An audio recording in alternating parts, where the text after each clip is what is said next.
Hello বন্ধুরা, তো এখন অনেক রাত হয়ে গেছে। আজকে মহালয়া ছিল, তো ভোরবেলা থেকে উঠেছি 4টের সময়। খুব ঘুম পাচ্ছে আজকে। আমার মেয়েও 4টের সময় উঠে পড়েছে। উঠে রেডিওতে মহালয়া শুনেছি, টিভিতেও মহালয়া দেখেছি। ঠিক আছে, তো না যাই হোক, অনেকক্ষণ দেরি হয়ে গেছে। আজকে 11টা 10 বাজে, 11টা 10 বাজে। তো এবার ঘুমিয়ে পড়বো, খুব ঘুম পাচ্ছে। কাল সকালে মেয়ের স্কুল আছে, তো মেয়েকে স্কুলে নিয়ে যেতে হবে। সব কিছু তো আমি একার হাতে করি, তোমরা সবই জানো। আমি আজকে আমি রাত্রিবেলা খাওয়া দাওয়া কমপ্লিট হয়ে গেছে আমার। আর তো রাত্রিবেলা আজকে রুটি আর আলুর দম করেছিলাম, ডিম দিয়ে আলুর দম।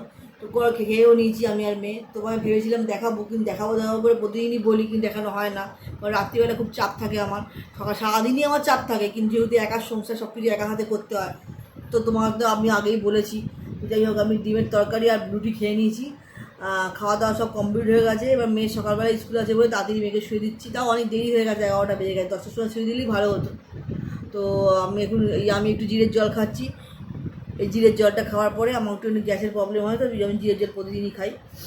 অনেকে শ্যুট করে, আবার অনেকে শ্যুট করে না। আমাকে ডাক্তারবাবু বলেছিলেন বলে আমি এটা খাচ্ছি। সে যাই হোক, সবার তো সবসময় ওষুধ খাওয়ার ভালো নয়। এগুলো ঘরোয়া পদ্ধতিতে চিকিৎসা করার চেষ্টা করি, যাতে গ্যাসটা অম্বলটা কম হয়। অম্বল আমার বেশি হয় না, কিন্তু গ্যাসটাই বেশি হয়। যাই হোক, তো আমি খাওয়া দাওয়া সব করে নিয়েছি। চুলটা বাঁধা বাকি আছে, চুলটাকে বাঁধবো। চুল বেঁধে তারপরে আমি একটুখানি টিভি দেখছিলাম মেয়ের সঙ্গে বসে। মেয়ের সঙ্গে টিভি দেখা হয়ে গেলে আমি একটুখানি চুলটা বেঁধে শুয়ে পড়বো এক্ষুনি।